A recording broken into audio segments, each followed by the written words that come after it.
Bonjour tout le monde et bienvenue dans cette vidéo. Aujourd'hui, on va parler d'intelligence artificielle. On va faire un peu un tour du sujet, en tout cas sur les bases. On va voir ce qui s'est passé déjà avant l'intelligence artificielle pour relativiser sur plein de points et se rendre compte que le processus d'évolution, il est quand même là depuis longtemps. Ce n'est qu'une évolution de plus. On en parlera après. Ensuite, on va parler de l'intelligence artificielle, de ce que c'est. On va parler du futur avec l'intelligence artificielle, ou en tout cas de certaines possibilités qui peuvent arriver. On va parler ensuite de l'intelligence artificielle au présent. On va parler de quelques exemples d'outils. On va parler d'actions. On verra ça en fin de vidéo. Et puis, on finira sur les questions que vous pourrez me poser d'ailleurs après cette vidéo. Alors, qu'est-ce qui s'est passé avant l'intelligence artificielle? On a eu des technologies qui ont déjà changé pas mal de choses. Et on va parler là de deux technologies en particulier, donc la calculatrice et le téléphone portable. Pourquoi? Parce que ce sont deux technologies qui vont au-delà des capacités humaines. Donc la première calculatrice, officiellement, elle est née, en tout cas en Occident, en 1645. Donc c'était une calculatrice mécanique. Ça permettait de faire des additions et des soustractions en faisant des astuces. Bon, donc ça veut dire que là, en gros, en tant qu'humain, vu qu'on est déjà capable à l'époque de faire des multiplications et des divisions et autres, la calculatrice était moins performante que le cerveau humain si on prend le calcul général. Maintenant, en 1967, la calculatrice telle qu'on la connaît aujourd'hui est née, donc la calculatrice électronique. Aujourd'hui, on l'a même sous forme de logiciel dans nos téléphones, dans nos ordinateurs et même sur Internet directement. Cette calculatrice-là, elle est capable de calculer plus vite que nous. Elle est capable de calculer plus loin que nous, puisqu'elle peut calculer plus vite. Et donc, ça veut dire que si on prend quelqu'un qui est capable d'être très fort en calcul mental, mais je parle d'un humain normal, hein, pas quelqu'un qui a des capacités hors normes non plus, juste un humain normal qui est fort en calcul mental, bah, il va quand même être moins rapide qu'une calculatrice dès que le calcul est un peu compliqué, un peu long. Si tu multiplies plusieurs milliards avec des nombres partout, des virgules, etc., par plusieurs millions avec des nombres partout, y compris après la virgule. Et bon, là, tu prends une calculatrice, c'est simple, ça le fait en instantané quasiment. On est déjà en réalité dépassé par la calculatrice. Et ce, depuis longtemps. Mais ça nous choque moins parce que c'est sur un domaine très spécifique. En tout cas, ça nous choque moins aujourd'hui. C'est aussi peut-être parce qu'on a déjà l'habitude. Donc ça, c'est des notions que je veux absolument que vous ayez en tête parce qu'on n'est pas mort parce que la calculatrice est un outil qui est devenu plus performant que nous.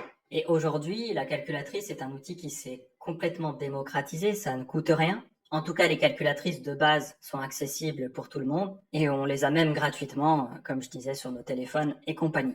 Maintenant, si vous avez un super ordinateur, qui est une sorte de super calculatrice, là oui, ça peut coûter un peu d'argent, ça peut être inaccessible pour la plupart des gens financièrement, mais la plupart des gens n'ont pas besoin dans leur quotidien de super ordinateurs. Alors maintenant, on va parler du téléphone portable. Le téléphone portable, le premier, c'est 1973. C'est un téléphone portable très encombrant, donc portable entre guillemets, et c'est un téléphone portable qui est très cher, qui coûte très cher. Donc c'était il y a 50 ans, on est en 2023 quand je filme cette vidéo. Et ce téléphone portable n'était pas accessible, n'était pas démocratisé. Par contre, 50 ans plus tard, on a quasiment tous un téléphone. Les téléphones, on peut en trouver pour une fraction d'un SMIC français, donc pour pas cher. Ça s'est démocratisé, c'est devenu très accessible. Et on est quoi? On est 2 générations après l'apparition de la technologie. Et d'ailleurs, à l'époque, il n'y avait pas grand monde qui pensait avoir besoin d'un téléphone portable. Ils auraient peut-être pas parié sur le fait qu'aujourd'hui on en est tous un dans la poche, en permanence H24, dans la poche ou proche de nous. Vous connaissez peut-être des personnes qui ont plus de 50 ans, qui sont nées avant 1973. Ces personnes-là sont nées et la technologie de téléphone portable n'existait juste pas en fait. Aujourd'hui, on a des personnes qui naissent en 2023 où la technologie d'intelligence artificielle est déjà accessible pour quelques dizaines d'euros, si on prend ChatGPT par exemple, et il y a plein d'autres outils. Donc dans 50 ans, où est-ce que cette technologie en sera?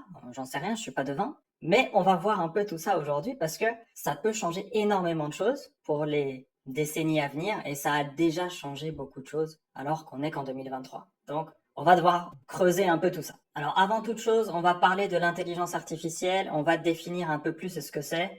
Je vais prendre une définition simple parce qu'il n'y a pas besoin de plus pour l'utiliser, pour être concret, pour rentrer dans la pratique.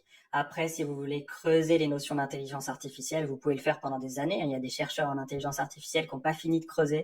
On peut le faire. On peut creuser beaucoup, mais là, on va faire simple. L'intelligence artificielle, je vais la définir comme étant un logiciel. Un logiciel qui utilise des données pour apprendre et pour prendre des décisions. Un peu comme un humain. On va prendre l'exemple d'un enfant à qui on apprend le théorème de Thalès et le théorème de Pythagore. Donc, il apprend son théorème, il apprend comment mettre en application les deux théorèmes, et on va venir lui poser une question, par exemple, lui montrer un problème ou lui poser une question, comme vous préférez. Et dans ce problème, il doit choisir s'il doit utiliser le théorème de Thalès ou le théorème de Pythagore. Grâce à ce qu'il a appris, il va pouvoir dire ok, en fonction de ce que tu me dis, je pense que là, il faut utiliser le théorème de Thalès. Et tu peux même lui demander de l'appliquer, de l'utiliser, de le mettre en application. Et donc, il peut après utiliser le théorème de Thalès pour arriver à un résultat en fonction des questions, du problème qu'on lui a donné. S'il est bon, il va pouvoir choisir le bon théorème et l'appliquer correctement et avoir le bon résultat par rapport au problème donné, par rapport à la question posée.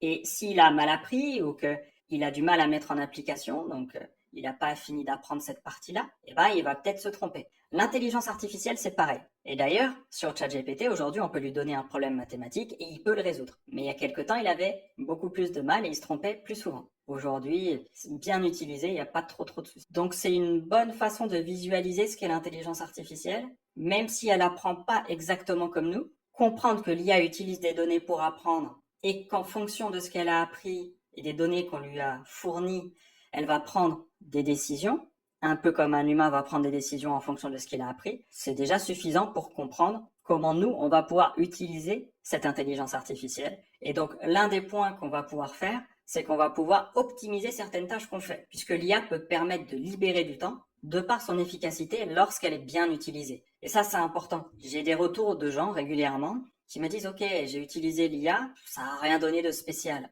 J'ai plus perdu du temps qu'autre chose. » D'accord. Cependant, quand on a appris à l'utiliser, et quand on commence à avoir une compétence un peu structurée là-dessus, et si on prend par exemple un logiciel simple comme ChatGPT, en quelques dizaines de minutes ou quelques heures, on peut apprendre à l'utiliser et avoir des résultats et gagner du temps. Grâce à ça, si on a des cas d'usage qui sont déjà inclus dans ChatGPT et dont on a besoin. Par exemple, si je dois créer un mail, je ne suis pas un copywriter d'exception, loin de là. Donc, si je veux créer un très bon mail, soit j'appelle un copywriter, je lui explique ce que je veux, ensuite lui il doit travailler dessus, me renvoyer ce qu'il a fait comme travail, et puis en espérant que ça me convienne. Sinon, je lui demande des modifications, etc. Donc ça prend un certain temps. Mais aujourd'hui, c'est plus ce que je fais. Dans la plupart des cas, ce que je fais, c'est que je vais sur ChatGPT, je parle directement à ChatGPT, il va me donner le résultat tout de suite. Et si ça va pas, je peux lui demander des modifications tout de suite. Et en plus, ça me coûte moins cher qu'un copywriter, parce que ChatGPT, c'est quelques dizaines d'euros par mois. C'est pas très cher et je peux faire un nombre illimité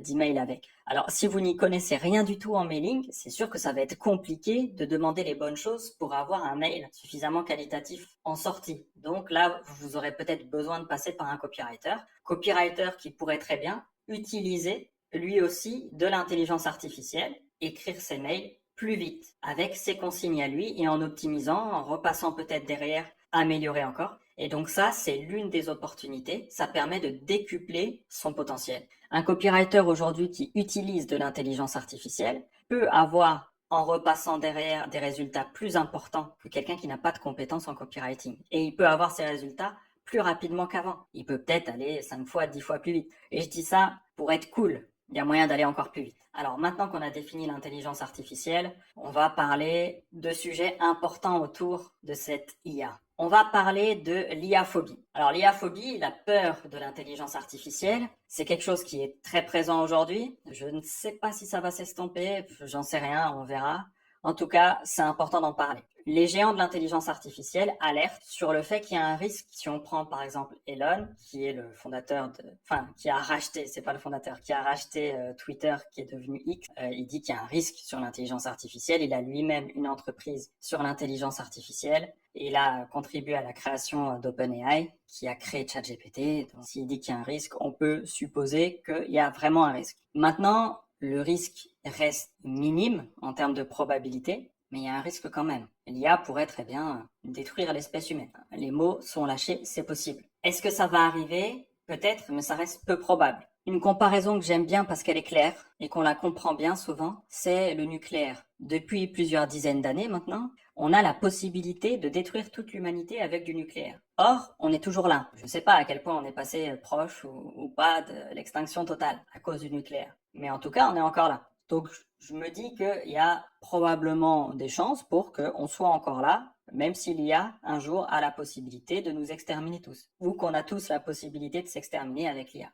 Et donc, ce point-là, il est là aussi pour vous dire de relativiser. Quand vous vous levez le matin, vous n'êtes pas flippé. En tout cas, pour la plupart d'entre nous, on n'a pas peur de tous mourir aujourd'hui à cause d'un anéantissement nucléaire. Bon, la plupart des gens vivent très bien, même s'ils savent que c'est possible, ça ne nous empêche pas de dormir. Même si on a été perturbé le jour où on a compris que c'était possible de tous mourir à cause du nucléaire et que ça pouvait prendre le temps d'appuyer sur un bouton, quoi, en gros. On est très vite passé à autre chose et on a très vite continué à avancer dans nos vies quand même. Je pense que l'IA, il y a des chances que ça fasse le même processus. En tout cas, je vois pas de raison qui empêcherait d'arriver au même stade, c'est-à-dire, bon, on vit très bien, même s'il y a un risque, on va continuer à vivre. Alors maintenant qu'on a dit ça, c'était quand même important de le souligner, on va parler de l'IA-philie, qui est pas forcément, alors qui est moins inquiétant en termes global systémique. Donc pour la majeure partie de l'humanité, c'est peut-être moins inquiétant en termes d'extinction de l'espèce humaine. Maintenant, au quotidien, c'est peut-être plus ce qu'on va rencontrer dans notre entourage, dans les personnes qu'on croise, ou peut-être nous-mêmes en fonction de vous. Voilà, donc il faut en parler. L'IA-philie, c'est le fait d'aimer l'intelligence artificielle ou de créer du lien avec une intelligence artificielle ou plusieurs. Donc concrètement, l'effet c'est quoi? On sait aujourd'hui que l'humain, ou en tout cas certains humains, et ils sont pas que deux, un certain nombre d'humains peuvent s'attacher à une intelligence artificielle. Et donc si on peut s'attacher à une intelligence artificielle, on peut avoir tous les effets positifs de l'attachement, un peu comme dans une relation amoureuse, il y a plein de choses positives, et on peut avoir aussi tous les effets négatifs, ou une grande partie. Tout comme aujourd'hui, il y a des gens qui, après une rupture, peuvent partir en dépression, peuvent aller même jusque dans les extrêmes de la dépression, avec tout ce que ça veut dire. Il y a des gens aussi qui, dans des relations malsaines, peuvent suivre des ordres douteux, ou être amenés à être manipulés et faire des choses négatives pour eux. Et on peut penser jusqu'à l'extrême, encore une fois. C'est des choses qui peuvent très bien arriver pour quelqu'un qui crée du lien avec une intelligence artificielle. Si jamais l'intelligence artificielle dérive un peu, il y aura probablement des intelligences artificielles qui vont dériver. Et même sans ça, l'humain peut vriller aussi tout seul, même si l'IA ne dérive pas.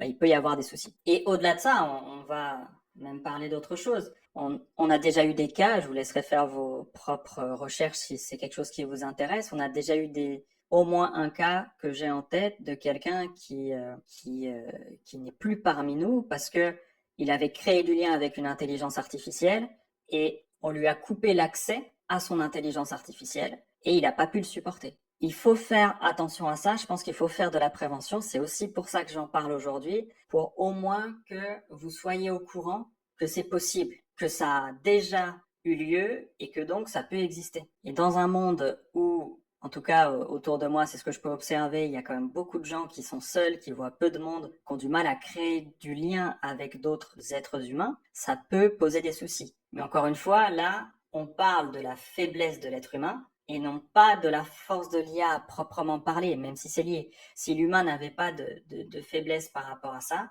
l'IA serait pas du tout un problème là-dessus, parce qu'on n'aurait que les effets positifs de l'intelligence artificielle. Donc il faut absolument se former, je pense que plus on est sain d'esprit, moins on a de risque d'avoir des effets négatifs en créant du lien avec une IA, et d'ailleurs moins on a de risque de créer de liens trop intenses ou incontrôlables avec une IA ou même avec un humain. Je vais faire simple, je vais pas aller au-delà. Vous avez compris l'idée, c'est peut-être pas tout à fait juste au niveau termes psychologiques, techniques, mais l'idée, je voulais qu'elle soit là. Si on revient à l'IA-phobie, la probabilité pour que l'intelligence artificielle soit à l'origine de l'extinction de l'espèce humaine est faible, selon moi, hein, mais quand même existante. Bon, mais il faut respirer, voilà. C'est comme le risque nucléaire, je pense. À un moment donné, l'humain est capable de créer des trucs pour s'autodétruire. Bon, c'est pas nouveau. Je ne pense pas que l'IA soit pire que le nucléaire ou moins pire en termes de risque. J'en sais rien, je suis pas expert sur ces sujets-là. Je sais juste que dans les deux cas, il y a un risque et que dans les deux cas, ça va en aucun cas m'empêcher d'avancer et de faire ce que j'ai besoin de faire. Et je pense que ça devrait être pareil pour vous. Et ça ne doit en aucun cas, selon moi, hein, être une excuse pour ne rien faire ou pour se plaindre encore plus qu'avant sans rien changer à sa situation. Non, on a toujours la possibilité d'avancer dans sa vie et de faire des choses. Et on a peut-être même encore plus de possibilités si on embrasse l'IA et qu'on fait des choses constructives avec l'intelligence artificielle. Ça, on pourra en reparler. Et d'ailleurs, pour ceux qui veulent creuser davantage le sujet, je vous conseille une série qui s'appelle Altered Carbon. Je la prononce à la française, comme ça je suis sûr que vous avez tous compris ce que je disais et comment l'écrire, et puis vous pouvez la rechercher si vous voulez. Je vais vous résumer très simplement une partie de la série qui est intéressante pour ce point-là. On se rend compte dans la série que l'intelligence artificielle a permis des évolutions, mais qu'elle n'est pas au centre de la vie de tout le monde non plus. Il y a d'autres technologies très intéressantes, enfin en tout cas très puissantes, qui sont arrivées. Et les intelligences artificielles n'en ont rien à cirer pour la plupart de l'espèce humaine. C'est une forme de vie qui est passée à autre chose et qui juste vit sa vie de son côté, en quelque sorte. C'est l'une des possibilités aussi. Elle me paraît pas moins probable que l'extinction de l'espèce humaine. Quand vous passez à côté d'une fourmi, la plupart du temps, vous en avez rien à cirer, qu'elle soit là ou qu'elle soit pas là. Vous vivez votre vie, vous cherchez pas à l'écraser et vous cherchez pas non plus à parler avec elle. Il est fort probable qu'on ait des situations similaires. Ça va pas être la même chose exactement, forcément, mais j'espère qu'un maximum parmi vous ont compris l'idée. Et vraiment, cette série Altered Carbon, elle est sur plein de points. Il y a plein d'autres séries intéressantes aussi sur le sujet de l'intelligence artificielle et pour permettre d'ouvrir son esprit à ce qui peut arriver, à des possibilités, histoire de mieux s'adapter à notre présent concret, qui lui n'est pas une fiction. Alors maintenant qu'on a parlé d'IA-phobie, qu'est-ce qu'on fait avec tout ça ? Maintenant qu'on a parlé d'IA-philie, pareil, ce que je peux vous conseiller, c'est de vous informer pour comprendre et pour se rassurer aussi, parce que moins on comprend quelque chose, plus on en a peur. C'est d'ailleurs à la base de beaucoup de soucis dans nos civilisations, c'est quand il y a un manque de compréhension, un manque d'information, ou alors de fausses informations. Donc, il faut s'informer, il faut comprendre, il faut se rassurer, et pour ça, l'une des meilleures façons de comprendre, je pense que c'est la pratique, donc il faut tester des outils d'intelligence artificielle. Alors évidemment, c'est mieux si ce sont des outils qui peuvent vous servir dans votre quotidien, mais si vous n'avez pas de cas concret où vous pourriez utiliser l'intelligence artificielle aujourd'hui, c'est pas grave.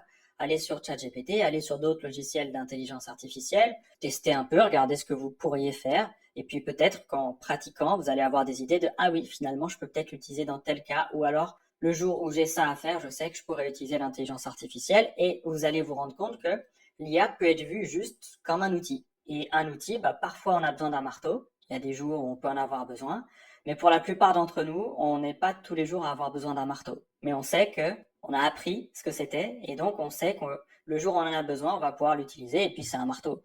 Alors oui, on peut tuer des gens avec un marteau, mais c'est pas fait pour. Et c'est pas parce que ça peut arriver qu'il faut pas apprendre à utiliser un marteau dans son usage premier. Donc, formez-vous, apprenez à utiliser l'intelligence artificielle. Je pense que c'est essentiel. Alors maintenant, on va parler du futur. On va parler d'ICM et de tout ce qui tourne un peu autour de tout ça. Alors ICM, qu'est-ce que c'est ? Ce sont des interfaces cerveau-machine. Là, on va rentrer dans un truc futuriste. Voilà. Mais c'est pas si loin de nous que ça en théorie. En pratique, on verra, l'avenir nous le dira. Donc les interfaces cerveau-machine, comme son nom l'indique, c'est ce qui nous permet ou ce qui nous permettrait de communiquer directement depuis notre cerveau, par exemple avec un implant, avec une machine, un ordinateur. Il y a déjà beaucoup de choses qui existent sur le sujet, mais on va y revenir. Avant de passer aux implants, on va parler d'un point déjà plus proche de nous, déjà là. On va parler des smartphones. On peut le voir comme des ICM externes, donc des interfaces cerveau-machine, mais externes. C'est pas implanté dans notre cerveau, donc c'est plutôt des interfaces humain-machine. Voilà. On va utiliser notre voix, on va utiliser nos mains pour communiquer, pour interagir avec notre téléphone. Et donc les smartphones ont déjà des applications qui permettent de faire de l'intelligence artificielle, d'avoir une interaction avec de l'intelligence artificielle. Alors concrètement, aujourd'hui sur ChatGPT, on peut installer l'application ChatGPT et on peut parler, donc faire un audio, et ChatGPT va nous répondre à l'écrit. À l'heure où je tourne cette vidéo, on en est là. Mais concrètement, on a déjà la technologie et il y a déjà des gens qui ont bricolé et qui ont fait des logiciels d'ailleurs pour pouvoir parler, tout comme on parle à Siri ou à Alexa ou à un Google Home. On va parler et ça va nous répondre. On peut le faire avec notre téléphone, on peut le faire avec un autre appareil et on a déjà du coup cette possibilité d'être en communication très fluide à l'oral avec une intelligence artificielle qui va nous répondre soit avec son haut-parleur, soit dans un casque ou dans une oreillette ou autre. Ce qui veut dire qu'on peut déjà avoir des assistants virtuels boostés à l'intelligence artificielle, et ce pour quelques dizaines d'euros par mois. Donc aujourd'hui, c'est déjà très très accessible. Donc on est déjà sur quelque chose de très très puissant. En plus, les intelligences artificielles deviennent de plus en plus puissantes, de plus en plus performantes, et tout ça continue à se démocratiser. Il y a une forte concurrence parce qu'il y a un gros marché à prendre, et donc il y a plein de gens qui font plein de choses. Donc il y a de plus en plus d'applications qui sortent et d'applications innovantes, et donc aujourd'hui on a accès à beaucoup de choses, et on aura accès à de plus en plus de choses probablement à l'avenir. Et je ne vois pas la tendance freiner tout de suite. Donc on a vraiment moyen de faire beaucoup de choses très intéressantes. Et donc ça, juste avec quelque chose d'externe qui coûte quelques dizaines ou quelques centaines d'euros si on ne va pas chercher les modèles de téléphone ou d'ordinateur les plus chers. Et si on réfléchit à il y a 20 ans, il y a 30 ans, mes parents par exemple, et puis d'autres personnes de leur génération, n'auraient jamais imaginé que ça allait être possible, à mon âge, d'avoir accès à tout ça pour si peu cher et que ça bouleverse tant de domaines de l'activité humaine. Donc, qu'est-ce qui va se passer dans 10 ans, dans 20 ans, dans 30 ans? Tout est imaginable. En tout cas, tout ce qui est imaginable est possible. Maintenant, il y a des contraintes. Donc, on va voir un peu ça. On va parler des implants. J'ai fait quelques recherches, mais j'ai pas de doctorat dans le sujet. Mais il est tout à fait possible, selon mes recherches techniquement, d'arriver à des implants neuronaux qui pourraient être là dans 10 ou 20 ans. Est-ce que ça va arriver? Je pense pas. C'est pas parce que je pense que c'est possible techniquement que je pense que ça va arriver dans 10 ou 20 ans. Je pense que ça va prendre plus de temps pour plein de raisons qu'on va voir juste après. Mais c'est une technologie qui est pas si loin de nous que ça. Hein, surtout s'il n'y a pas de catastrophe naturelle particulière qui freine l'avancée de l'intelligence artificielle et du coup l'avancée de toutes les technologies dont on va avoir besoin si un jour on veut sortir des implants de ce type, donc avec de l'intelligence artificielle connectée et pouvoir parler directement dans son cerveau à lire. Tous les freins techniques en fait sont en train de sauter les uns après les autres. La science-fiction devient de la science, donc à voir après ce que ça donne. Encore une fois, je suis pas devin, mais j'ai l'impression quand même que ça devient possible sur cette échelle de temps. Alors maintenant, il y a des obstacles humains, et je dirais heureusement qu'il y en a, parce qu'il y a quand même un certain nombre de questions où les réponses sont pas forcément très très positives aujourd'hui. Donc il va falloir apporter de meilleures réponses. Donc déjà il y a la loi.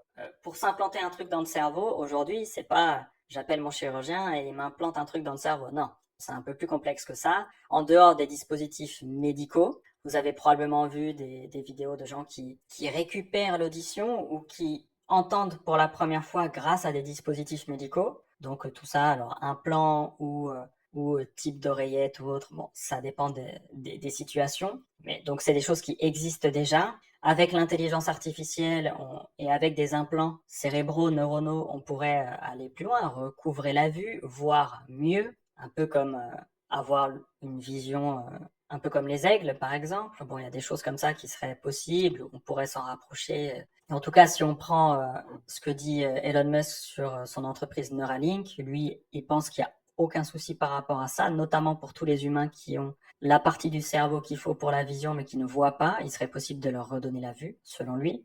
Et il est plus expert que moi dans le sujet, hein, bien évidemment. Il y a des choses qui seraient possibles. Maintenant, au niveau de la loi, il y a quand même pas mal de choses à faire. C'est pas parce que on arrive à mettre un implant dans la tête d'un cochon aujourd'hui et puis à le faire marcher ou à l'inciter à marcher que on a le droit de faire la même chose avec un humain. Donc il y a la loi, il y a la morale aussi. Je ne vais pas rentrer dans les considérations morales parce que ça peut être très très vaste. Je ne vais pas rentrer dans les considérations religieuses non plus. C'est pas un sujet non plus pour moi, c'est pas mon sujet. D'autres en parleront. Il y a l'aspect de la vie privée. Si vous avez un implant dans votre tête et qui peut lire vos pensées, parce que si le but c'est de pas parler et de pouvoir communiquer dans sa tête directement avec l'IA, il faut que l'IA puisse soit lire vos pensées, soit comprendre ce que vous voulez lui dire sans que vous ayez besoin de faire un son avec votre voix. Donc il faudrait trouver peut-être d'autres techniques.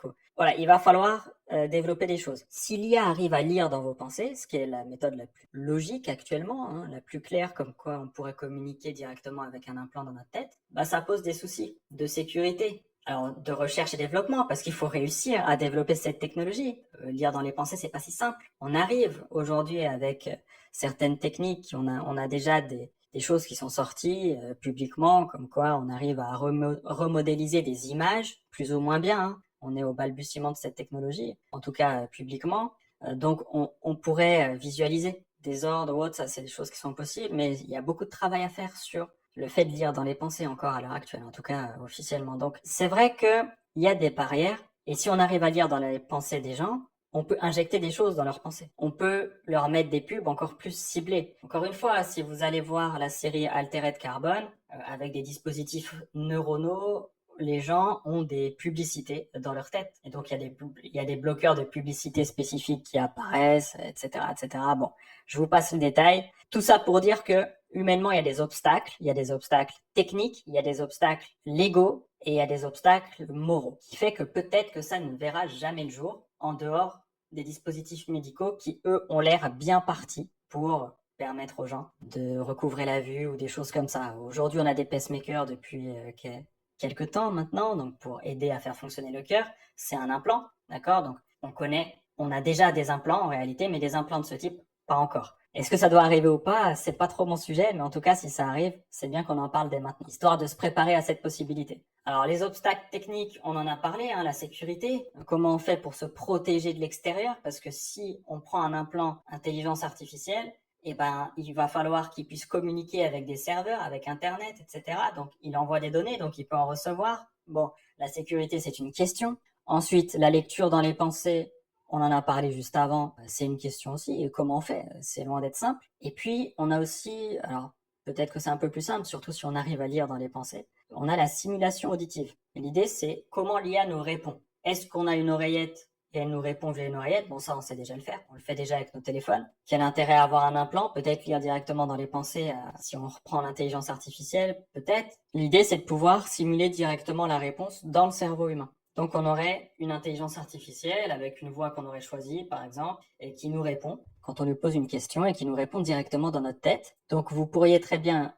imaginer, comme dans certains films de science-fiction, parler avec quelqu'un et il vous parle d'un sujet que vous ne connaissez pas. Vous demandez à l'intelligence artificielle de vous informer sur un point technique que vous n'avez pas compris. L'intelligence artificielle vous répond et vous pouvez continuer la conversation comme si de rien n'était. C'est envisageable. Est-ce qu'il faut le faire? Est-ce qu'il faut pas le faire? Encore une fois, c'est pas mon sujet. Mais c'est envisageable. Vous pourriez potentiellement télécharger dans votre mémoire un doctorat de mathématiques ou une nouvelle langue. Donc vous pourriez apprendre une langue en claquant des doigts, si ce type de technologie arrive. En tout cas, si on arrive à avoir un implant d'intelligence artificielle qui peut lire dans nos pensées et qui peut nous répondre, qu'est-ce qui nous empêcherait d'aller plus loin et d'injecter juste des données dans notre mémoire? Donc, apprendre une langue, apprendre les mathématiques, apprendre ce que vous voulez en fait. Est-ce qu'il faut le faire? Encore une fois, c'est pas mon sujet, mais c'est des questions à se poser. Donc maintenant qu'on a dit ça, si c'est une technologie qui arrive, il est fort probable aussi que cette technologie soit très accessible. Ou en tout cas, si elle se démocratise, elle pourrait devenir très accessible. En dehors du prix de l'opération chirurgicale,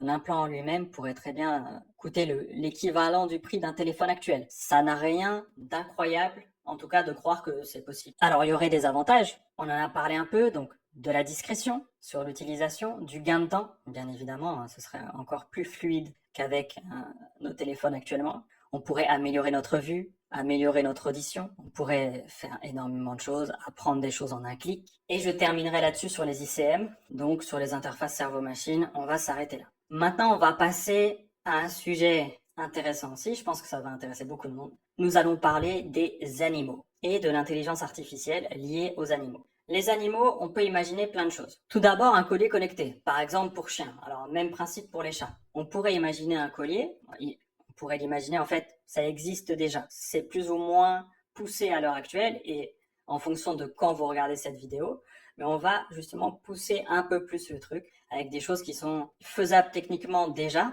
ou très très prochainement. Donc on pourrait avoir un collier avec une caméra, avec un micro, pourquoi pas avec un haut-parleur. Donc un collier qui peut voir, qui peut entendre et qui peut parler, connecté avec une intelligence artificielle, du coup, donc connecté à un serveur, du coup, avec un logiciel d'intelligence artificielle dedans, qui interagit avec le chien en fonction de ce que fait le chien et de son environnement. Vu qu'il peut voir ce qui se passe, il peut demander au chien de faire des actions, ou il peut demander au chien de ne pas faire certaines choses, ou il peut faire un résumé de ce que vit le chien. Les utilités, elles sont nombreuses. Donc déjà, on peut donner des friandises en fonction des demandes ou du comportement du chien. Et on peut automatiser ça avec une IA qu'on aurait préprogrammée, à laquelle on aurait dit, par exemple, ben voilà, si mon chien a faim, tu peux lui demander s'il veut des friandises, s'il aboie, ou s'il s'assied, ou s'il va dans tel endroit dans la pièce où il y a le distributeur de friandises, tu peux lui demander de faire une action, par exemple de s'asseoir. S'il s'assoit, tu lui donnes une friandise. Bon voilà, et tu fais ça maximum 3 fois dans la journée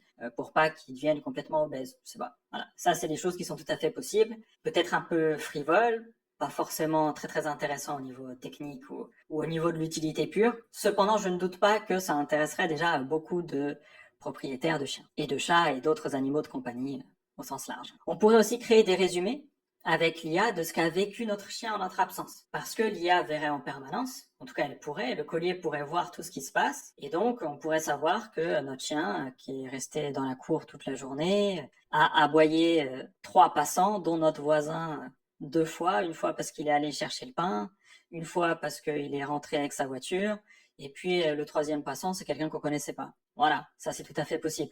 Ensuite, on peut imaginer aussi que l'IA puisse signaler une anomalie, un danger ou une maladie en fonction du comportement du chien. On peut très bien imaginer, très simplement, une IA pourrait dire, voilà, ton chien aujourd'hui, il a marché, il a fait que 300 pas alors que normalement il en fait 3000.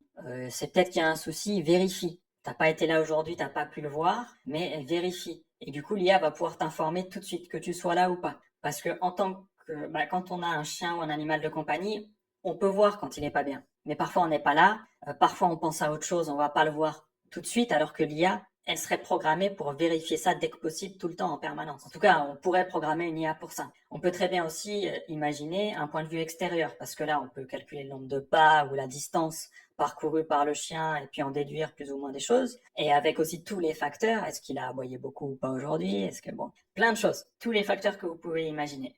Mais on peut aussi connecter cette intelligence artificielle à une caméra, par exemple dans la pièce où le chien passe le plus de temps ou le chat. Et du coup, si avec de l'analyse d'images, ChatGPT aujourd'hui peut analyser des images, donc les IA peuvent le faire. On peut très bien se dire, voilà, peut-être que le chien a eu un comportement bizarre aujourd'hui, peut-être qu'il s'est battu avec le chat, peut-être qu'on peut imaginer plein de choses. Ça peut être très utile pour le quotidien. Voilà, pour des applications très concrètes dans le cas des animaux de compagnie notamment, mais pas que. On peut imaginer ça aussi pour tous les animaux, que ce soit avec une IA qui filme des animaux et qui analyse en fonction, ou que ce soit avec un collier ou un dispositif portable. Donc là, ça c'est un gros marché. S'il y a des personnes parmi vous qui veulent se lancer là-dessus, moi c'est quelque chose qui m'intéresse. Je suis prêt ou que vous êtes déjà lancé, moi je suis prêt à vous suivre et à documenter un peu ce que vous faites si c'est intéressant, si c'est un minimum sérieux, bien évidemment. C'est des sujets qui m'intéressent, n'hésitez pas à m'informer. Et maintenant, on va passer à un autre type d'animaux, à d'autres espèces. On va parler des grands singes. Parce que c'est assez proche des humains, hein, d'accord? Et donc là, on va parler de choses très importantes parce que si vous avez vu La planète des singes, ça va vous parler tout de suite. Vous allez très vite comprendre où je veux en venir si vous n'avez pas déjà compris. On peut imaginer, tout comme on a des téléphones, qu'on peut greffer avec des casques, avec des micros, notre téléphone peut voir ce qu'on fait si la caméra est orientée comme il faut. On peut imaginer des dispositifs avec un casque ou un haut-parleur, avec un micro et une caméra, le tout connecté à une intelligence artificielle, un peu comme on voit sur la chemise du singe, où il a une caméra. On pourrait imaginer que cette caméra a un haut-parleur, donc elle puisse parler, communiquer avec le singe, communiquer tout court en fait, donc communiquer aussi avec le singe, filmer ce que voit le singe, notamment ses mains s'il met ses mains devant, et qu'elle puisse entendre aussi les cris que fait le singe, les bruits de l'environnement, et voir aussi l'environnement, bien évidemment. Donc si on a ce dispositif, qui en soi est pas très compliqué à créer, ce qui est le plus complexe peut-être à l'heure actuelle, et encore ça avance très vite, c'est l'intelligence artificielle qui analyse tout ça. L'IA pourrait très bien voir des signes que fait le singe avec ses mains et réagir en conséquence. On sait aujourd'hui que certains grands singes peuvent apprendre la langue des signes. C'est pas très compliqué pour une intelligence artificielle de décrypter les signes dans une image, donc dans une vidéo, donc quasiment en temps réel si on a suffisamment de puissance de serveur derrière, donc c'est possible. Et même si le singe fait des signes comme s'il parlait à quelqu'un qui est en face de lui, l'intelligence artificielle peut comprendre les signes en regardant de derrière. Voilà, si c'est une caméra qui est mise sur une veste ou un vêtement ou un collier ou c'est pas qu'a le singe, bon. Donc ça permettrait d'avoir une communication plus efficace avec les singes. Alors je vais être plus clair. Vous pourriez très bien avoir un singe auquel vous apprenez quelques signes de base en langue des signes. Vous lui mettez une caméra, un peu comme une GoPro sur le torse avec un harnais ou autre, et vous lui faites comprendre, je ne sais pas si c'est bien ou pas, hein, pas de jugement, mais juste, je vous explique une situation. Vous lui faites comprendre que quand il fait tel ou tel signe, il a à manger. une friandise, une banane, on va rester dans les clichés, on va rester très simple, eh ben, lui, il va très vite comprendre. En tout cas, il y a des singes qui comprennent très vite. Il est tout à fait possible, du coup, que ce soit l'IA qui communique avec lui, en mode, est-ce que tu veux une banane? Le singe est capable de comprendre, tout comme les chiens sont capables de comprendre aussi certains mots. Bon. Et ce qui est intéressant, c'est qu'avec l'intelligence artificielle, peut-être avec une télé, pourquoi pas, ou un écran qui fait des signes en retour du singe, et l'IA peut communiquer aussi comme ça. Il y a plein de façons de faire, plein, donc je ne vais pas rentrer plus dans les détails. Le gros avantage, c'est que le singe pourrait apprendre H24. Il faut qu'il dorme et tout quand même, faut pas déconner, mais il pourrait apprendre toute la journée, il n'y aurait pas besoin d'un humain, en théorie. Donc ça veut dire qu'il pourrait parler avec une intelligence artificielle, être sollicité positivement parce qu'il a des récompenses quand il interagit suffisamment ou autre, et il pourrait apprendre la langue des signes très vite, plus vite que, en fait, aussi vite que s'il y avait un humain qui parlait en permanence avec lui, qui était toujours là, etc.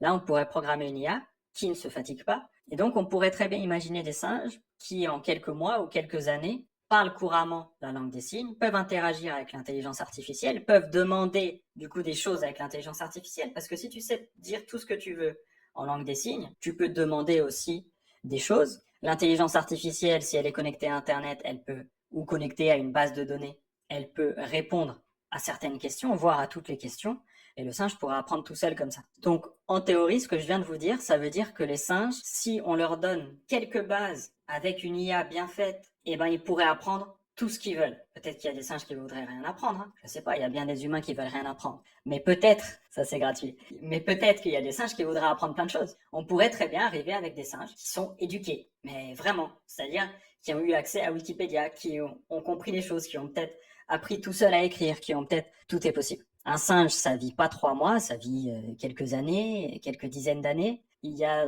du temps pour faire des choses. Je pose ça là, dites-moi ce que vous en pensez en commentaire ou en communiquant directement avec moi, ça m'intéresse. Tous vos retours sont les bienvenus. Bien évidemment, il y a beaucoup plus de possibilités que juste ce que j'ai dit là, il y a beaucoup de détails. Je veux vraiment pas rentrer dans les détails là, c'est pas le but, je pense que c'est déjà suffisamment complet comme ça. Au plaisir d'échanger sur le sujet et on va aller encore plus loin. Alors maintenant, on va parler de la parole. L'IA pourrait donc traduire ce que dit le singe grâce au haut-parleur intégré, le tout en utilisant le même timbre de voix que celui du singe. Par exemple, donc ça veut dire qu'un singe pourrait donc parler en langue des signes et l'IA pourrait parler avec le micro intégré, avec le haut-parleur intégré, pourrait communiquer directement. Et oui, c'est l'avantage. On a déjà des traducteurs en instantané ou en quasi instantané avec l'intelligence artificielle. Et ben on pourrait le faire et on pourrait communiquer déjà avec tous les animaux qui sont capables d'apprendre la langue des signes, juste en faisant ça. Donc là, vous voyez comment on peut donner la parole d'une manière artificielle, hein, à un singe, par exemple. Je vous laisserai méditer là-dessus si vous avez besoin de méditer là-dessus. Alors, maintenant, on va parler d'implants. Tout comme on l'a fait pour les humains, on va parler d'implants pour les animaux. Là, vous voyez, si vous voyez la vidéo, que sur les images, les singes n'ont plus de dispositif sur eux. Et pourtant, ils sont habillés en costard. Il y en a un qui est même en costard-cravate, plutôt bien habillé. Bon, je dis pas qu'il faut aller vers là, hein. Je dis que c'est peut-être possible. Si on met un implant à un singe, c'est mieux s'il est volontaire. S'il sait parler, on peut savoir s'il est volontaire, potentiellement. Bon, vous voyez ce que je veux dire?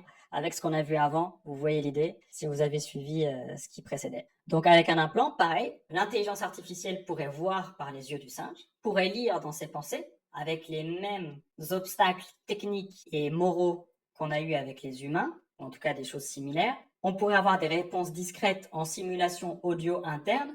Donc ça veut dire que le singe pourrait communiquer par la pensée avec une intelligence artificielle connectée à un serveur encore, hein, c'est pas de la magie. Et pourrait apprendre sans même avoir besoin de parler avec la langue des signes cette fois. Et donc là, il n'y a plus de limite à ce que le singe veut apprendre s'il a la volonté d'apprendre. Tout comme un humain n'a pas de limite à ce qu'il peut apprendre s'il a la volonté d'apprendre. Et qu'on lui laisse le temps, le loisir et le luxe de pouvoir apprendre, donc d'avoir accès à des choses à apprendre. Hein, tout ça, ce sont des questions en soi, mais cependant, j'espère que vous voyez bien les idées. Et là, si ça, on le fait exister, la planète des singes est là. Il manquerait peut-être la parole, donc il faudrait peut-être rentrer sur du biohacking. Je ne vais pas rentrer dans le sujet, c'est pas le but de cette conférence.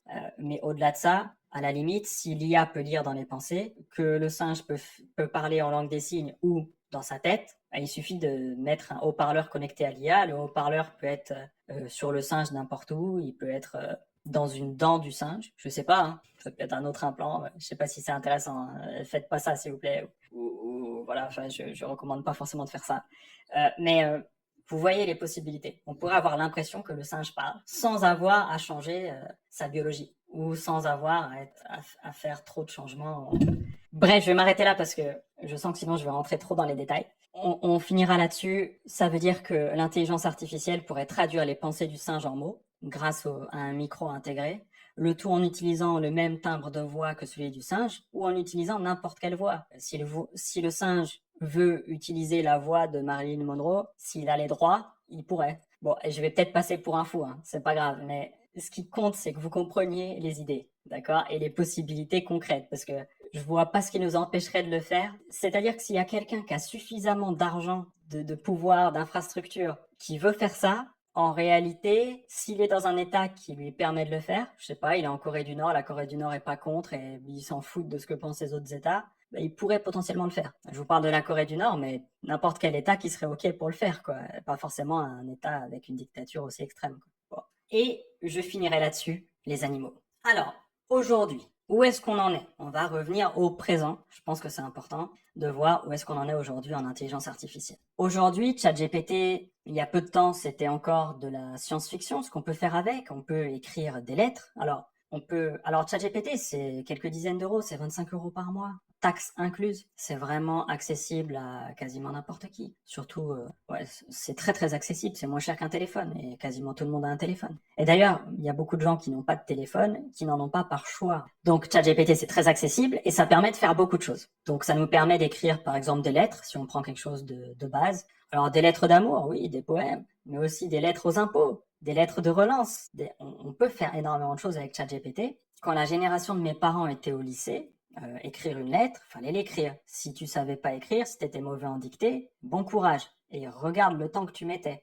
Aujourd'hui, t'es mauvais en dictée, tu sais pas écrire, et ben tu peux parler à ChatGPT qui t'écrit la lettre. Parce que dans l'application de ChatGPT, tu peux parler avec elle. Mais c'est déjà là. T'as même pas besoin de savoir écrire. Bon après, peut-être que pour télécharger l'application, c'est compliqué de pas savoir lire du tout. Bon, il faut peut-être quand même deux, trois bases. Mais vous voyez, aujourd'hui, quelqu'un qui est mauvais en français, qui fait des fautes d'orthographe, de grammaire, il demande à ChatGPT de lui écrire quelque chose. Et ChatGPT peut l'écrire en bon français, on va dire. ChatGPT peut aussi résoudre des exercices de mathématiques. On peut lui donner l'image de l'exercice, donc une photo de l'exercice, et il va analyser la photo et en déduire des choses. Et notamment, il va pouvoir écrire les résolutions d'un problème de mathématiques, d'une équation, etc. Alors, ça peut lui arriver à l'heure où je tourne cette vidéo de se tromper. Il n'est pas encore parfait. Ce sont des choses qui sont encore en version bêta à l'heure où je parle. Par contre, c'est déjà accessible. Et il se trompe déjà de moins en moins. C'est déjà plutôt efficace. Donc, si tu as quelques notions, après, tu repasses derrière lui, tu regardes si ça a l'air cohérent ou pas, si c'est juste, et tu peux avoir gagné beaucoup de temps. Et si on prend un autre exemple un peu plus faible, on peut lui donner une photo de Où est Charlie? Donc, vous savez, ces images où il y a un personnage à trouver dedans, ou des images avec des différences, donc le jeu des 7 différences, par exemple. Et on peut lui demander de chercher les différences ou de trouver Charlie. Et il va pouvoir le faire quasiment instantanément. L'intelligence artificielle est déjà plus performante que nous sur certains points. Plus intelligente. Faudrait définir l'intelligence. C'est pas mon sujet aujourd'hui. Mais elle peut être plus performante, tout comme les calculatrices sont plus performantes que nous. En tout cas que la plupart d'entre nous pour calculer depuis déjà un bon moment, quelques décennies. Il y arrive sur d'autres sujets. Mais c'est le même principe. Alors maintenant, qu'est-ce que je vous conseille de faire? Vraiment, s'il y a une chose qui peut vous permettre de tirer votre épingle du jeu aujourd'hui, c'est l'action. L'intelligence artificielle, vous pouvez la voir comme une compétence. Vous avez besoin d'agir maintenant pour acquérir cette compétence, de faire l'effort de pratiquer dès aujourd'hui. C'est la loi de Pareto, c'est du 80-20. Il y a 80% des gens qui ne font pas l'effort de pratiquer du tout ou suffisamment pour acquérir des compétences, pour comprendre des choses sur l'intelligence artificielle. Combien il y a de gens qui parlent de ChatGPT sans jamais l'avoir utilisé, ou qui parlent d'intelligence artificielle en disant que les outils sont pas bons, que ça marche pas, alors qu'ils ont jamais utilisé un outil. Ou alors qu'ils en ont utilisé 10 minutes, mal, pour pouvoir dire, ah t'as vu, ça m'a donné un mauvais résultat. C'est pas comme ça qu'on crée son avenir. On crée son avenir en comprenant les outils, en comprenant comment les utiliser, en allant chercher à avoir des résultats, en ayant la volonté d'apprendre, de comprendre et de se créer un background. C'est important. C'est essentiel. Voyez vraiment l'intelligence artificielle comme une nouvelle compétence à ajouter dans vos bagages. Et vous verrez que ça va simplifier votre vie. Peu importe ce que vous faites, ça ne peut que vous aider, ça ne peut que vous être utile. Et si c'est pas utile, c'est pas grave. Parce que il y a de grandes chances que ça le soit quand même, en vrai. D'une manière ou d'une autre. Ne serait-ce que pour la compréhension de ce qui se passe dans les différents domaines d'activité qu'on a aujourd'hui. Si vous avez des questions, posez-les sous la vidéo en me contactant. Je fais mon possible pour prendre le temps de répondre à tout le monde. Si je vous réponds pas, n'hésitez pas à me recontacter d'une autre manière. Voilà, ou à mettre en commentaire de la vidéo YouTube directement. Là, normalement, j'ai la notification et j'arrive à les voir, même si c'est parfois quelques jours, quelques semaines après. Je prends le temps de répondre dès que possible. Sur ce, prenez soin de vous, c'est toujours le plus important. Et je vous dis à très vite pour de prochaines vidéos. Ciao, ciao.